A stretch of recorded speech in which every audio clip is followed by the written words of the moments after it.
Hello and नमस्ते, स्वागत छ हजुरहरूलाई बिएससी सिएसआइटीको यो 8th सेमिस्टरको जिआइएसको भिडियो सिरिजमा। अहिले हामीले जिआइएस जियोग्राफिकल इन्फर्मेसन सिस्टम भन्ने सब्जेक्टको भिडियो पढिरहेको छौँ। तपाईहरू हेर्दै हुन्छ आइटी एजुकेसन नेपाल र म हो आशिका खनाल। मैले तपाईहरूलाई लास्ट भिडियोमा एप्लिकेसन एरियाज पढाएको थिएँ, कहाँ युज हुन्छ, कसले युज गर्छ जिआइएसलाई भने आज म तपाईहरूलाई चाहिँ जिआइएसको युज गर्ने फाइदा र त्यसको च्यालेन्जेसहरू लिमिटेसन्सहरू आज हामी पढ्छौँ यो भिडियोमा है त। ल सिधै हामी टपिकतिर जाउँ। फर्स्टमा हामी पढ्छौँ एडभान्टेज। जिआइएसको युज गर्यो भने चाहिँ के एडभान्टेजहरू हुन्छ, एडभान्टेजेस अफ जिआइएस। ल अब फर्स्ट एडभान्टेज छ, यसले चाहिँ के गर्छ, एक्सप्लोरिङ बोथ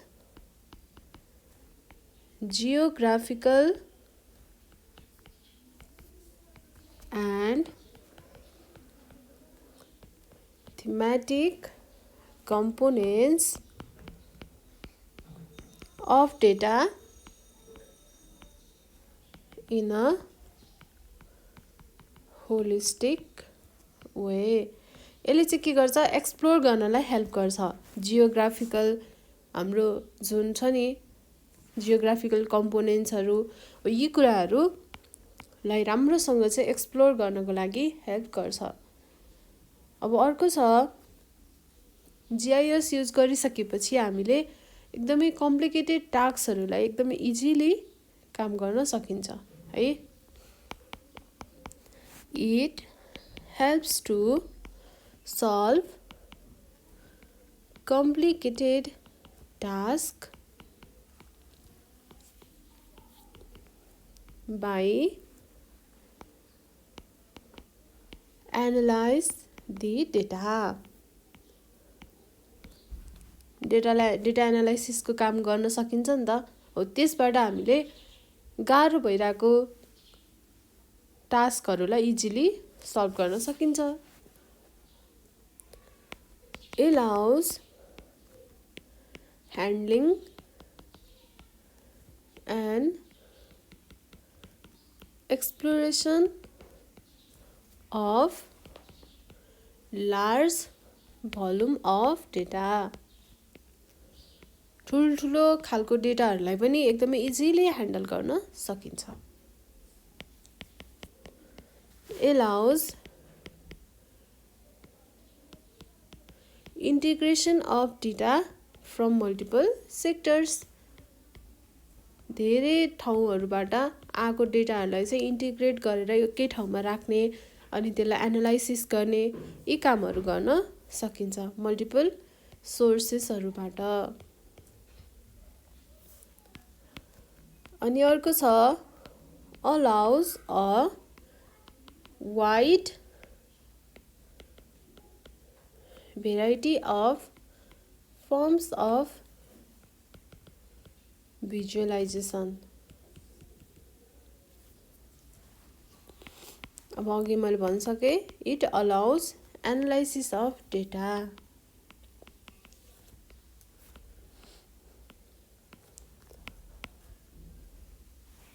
अनि इट हैज हाई एक्युरेसी। जिआइएसमा के हुन्छ त, एक्युरेसी हाई हुन्छ। त्यस कारणले गर्दा यसले के गर्छ, and presents better prediction and analysis.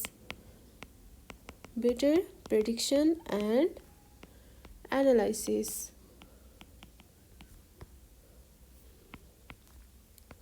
त्यसपछि इट प्रेजेन्ट्स अ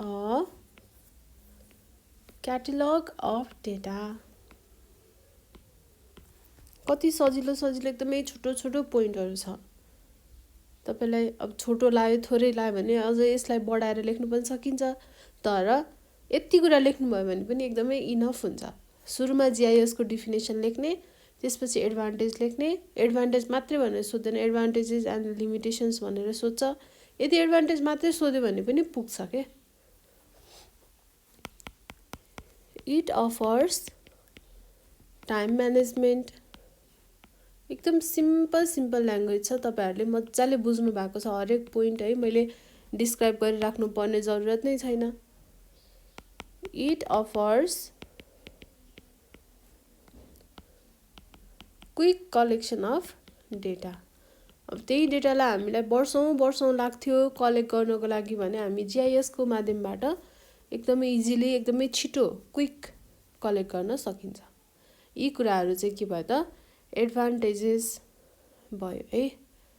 ल अब हामी जान्छौँ limitations.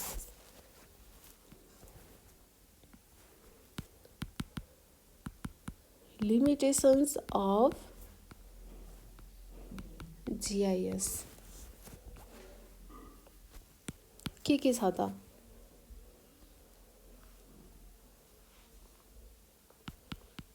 It requires enormous amount of data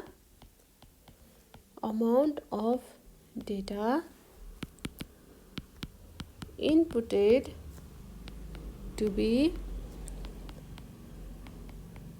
practical for task। एकदमै धेरै डेटाहरू चाहिने हुन्छ के, त्यस कारणले चाहिँ के हुन सक्छ, इररको चान्सेस पनि हुन सक्छ। So there is a chances of errors. अब हामीलाई राम्रोसँग एनालाइसिस गर्नको लागि त हामीलाई धेरै डाटा चाहियो हैन, हो त्यो बेलामा इररको चान्सेस पनि हुन सक्छ। जति धेरै डेटा आउँछ त्यति धेरै इरर त हुने चान्सेस हुन्छ नि त, प्रोबेबिलिटी त म्याक्सिमम हुन्छ, त्यही कुराहरू भनेको। It has relative resolution loss. अब नेक्स्ट छ प्राइभेसीको कुरा पनि आउँछ। It has privacy violation. एकदमै सिम्पल कुराहरू छ के, त्यस्तो जोड दिएर सोच्नै पर्दैन, एकदम नर्मली सोच्दा पनि यो हुन सक्छ है त लिमिटेशन्स, यो डिसएडभान्टेज आउन सक्छ भनेर चाहिँ आफै थाहा हुन्छ क्या, यो पोइन्ट ए घोक्नु पनि पर्दैन। GIS error increases in a large scale map due to the earth shape।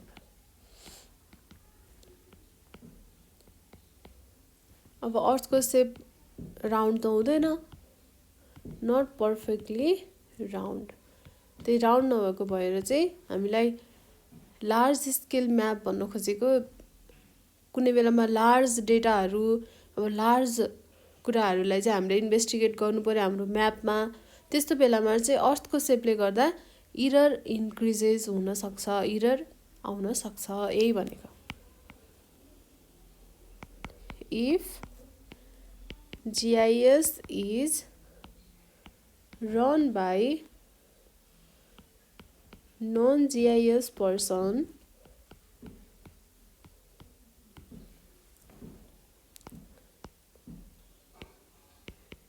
geography might be affected।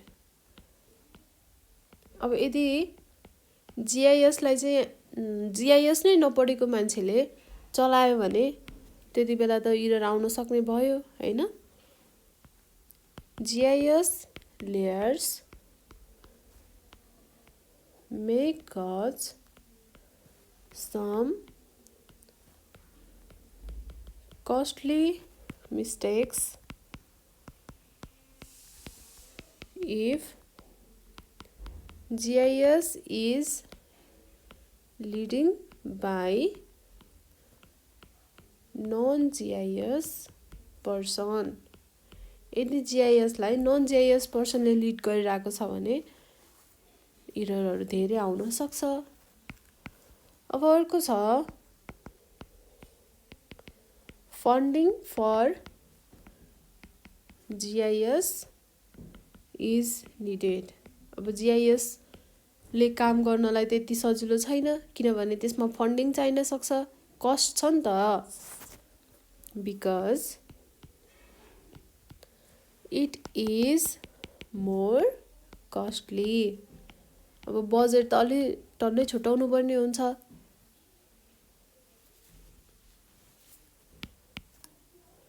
ल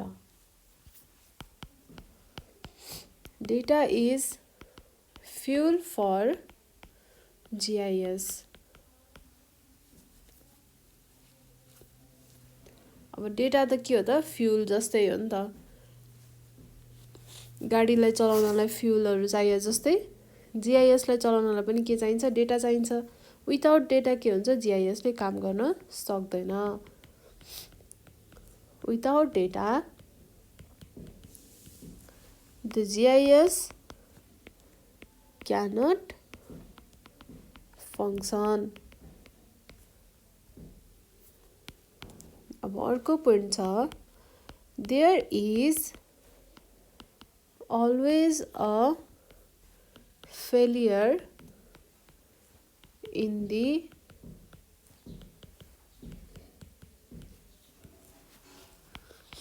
implementation of GIS in an organization। GIS लाई इम्प्लिमेन्ट गर्नको लागि जहिले के हुन सक्छ त, फेलियर हुन सक्छ।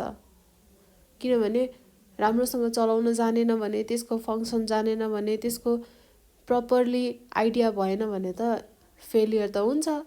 त्यही कुरा it's very hard to make GIS programs which are both fast and user friendly। ल यो चाहिँ के भन्न खोजेको त, GIS को प्रोग्रामलाई चाहिँ फास्ट र युजर फ्रेन्डली बनाउनलाई चाहिँ एकदमै गाह्रो हुन सक्छ। किनभने यो त GIS भनेको आफैमा एउटा डिफिकल्ट सफ्टवेयर हो के, अलिकति कम्प्लिकेटेड हुन्छ। त्यही भएर त्यसको लागि एक्सपर्टहरूको जरुरत हुन सक्छ। त्यो पनि एउटा के भयो त, कस्टली हुन पुग्यो अर्गनाइजेसनको लागि। अब GIS त ल्यायो, GIS त अब हामी युज गर्ने बन्यो, तर GIS चलाउनको लागि त्यही अनुसारको प्रो मान्छे चाहियो, एक्सपर्ट चाहियो। अब फेरि त्यो एक्सपर्टलाई बोलाउनु पर्यो, त्यही अनुसारको उसलाई स्यालेरी दिनु पर्यो। त्यसले गर्दाखेरि कुनै पनि अर्गनाइजेसन अथवा जुनसुकै होस्, त्यो अर्गनाइजेसनलाई चाहिँ के हुन्छ त, कस्टली पर्न जान्छ GIS को युजेसहरू है। ल यी कुराहरू चाहिँ के भयो त, GIS को डिसएडभान्टेज अथवा च्यालेन्जेस अथवा लिमिटेशन्स जे भने पनि तपाईहरुले यही कुराहरूलाई लेख्न सक्नुहुन्छ। यो चाहिँ भयो एडभान्टेज, यो चाहिँ भयो डिसएडभान्टेज। ल यो म फेरि एकपल्ट रिभिजन गरिदिन्छु। एडभान्टेजमा के छ, हामीले जियोग्राफिकल डेटाहरूलाई चाहिँ एकदम मजाले एक्सप्लोर गर्न सकिन्छ।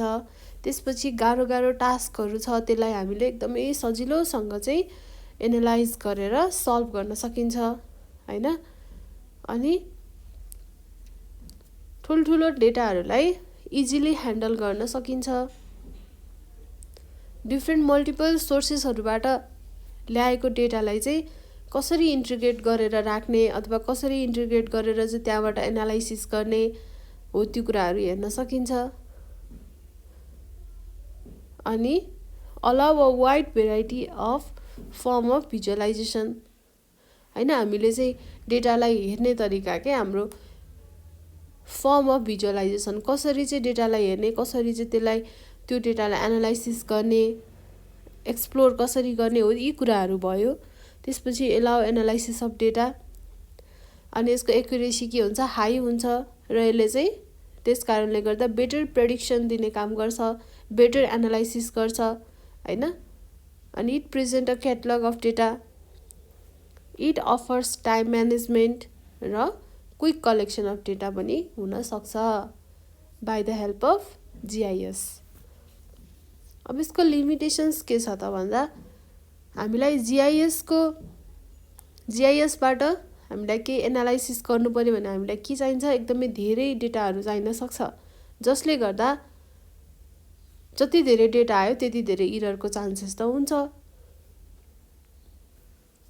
अनि it has relative resolution loss हुन सक्छ है। अनि यसको चाहिँ प्राइभेसीको कुरा आउँछ। अनि अर्को भनेको लार्ज स्केल म्यापमा हामीले काम गर्दैछौँ भने अर्थको सेपको कारणले इरर बढ्न सक्छ। त्यसपछि GISलाई नन GIS पर्सनले युज गर्यो भने मिस्टेक हुन्छ हैन, त्यही कुरा भनेको। त्यसपछि फन्डिङ चाहिन सक्छ किनभने GIS कस्टली हुन्छ, main power skilled main power चाहिन्छ यसको लागि। अनि डेटा GISलाई यदि डेटा भएन भने यसले काम गर्न सक्दैन। त्यसपछि कुनै पनि अर्गनाइजेसनमा यदि स्किल मेन पावर भएन, राम्रोसँग बुझेर प्रपर गाइडेन्सको आधारमा चाहिँ GISलाई यदि काम गरेन GISले भने के हुनसक्छ, फेलियर हुनसक्छ in the implementation of GIS। अनि अर्को भनेको GIS अब एकदमै डिफिकल्ट हुन्छ, कम्प्लिकेटेड हुन्छ, त्यस कारणले गर्दा हामीले यसलाई चाहिँ फास्ट काम गर्ने र युजर फ्रेन्डली भएर काम गर्ने खालको बनाउनलाई चाहिँ के हुन्छ, हार्ड हुन सक्छ। यी कुराहरू चाहिँ लिमिटेसन्स भयो। ल अब हामीले आजको भिडियोमा यसको लिमिटेसन्स, GISको लिमिटेसन्स र एडभान्टेज दुइटै पढ्यौँ। अब नेक्स्ट भिडियोमा चाहिँ म तपाईँहरूलाई नेक्स्ट टपिक पढाउँछु। त्यति दिनसम्मको लागि म आशिका खनाल हजुरहरू सम्पूर्णबाट बिदा हुन चाहन्छु। धन्यवाद।